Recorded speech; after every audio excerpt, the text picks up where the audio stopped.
As we head to this cemetery, the full story of the creation of this silent city begins with the Battle of the Somme.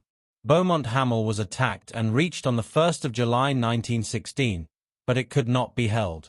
It was attacked again, and this time taken, on the 13th of November 1916, and the British cemetery, originally titled as 5th Corps Cemetery No. 23, was made by units taking part in that and subsequent operations until February 1917. It was increased after the armistice when graves were brought in from the surrounding battlefields.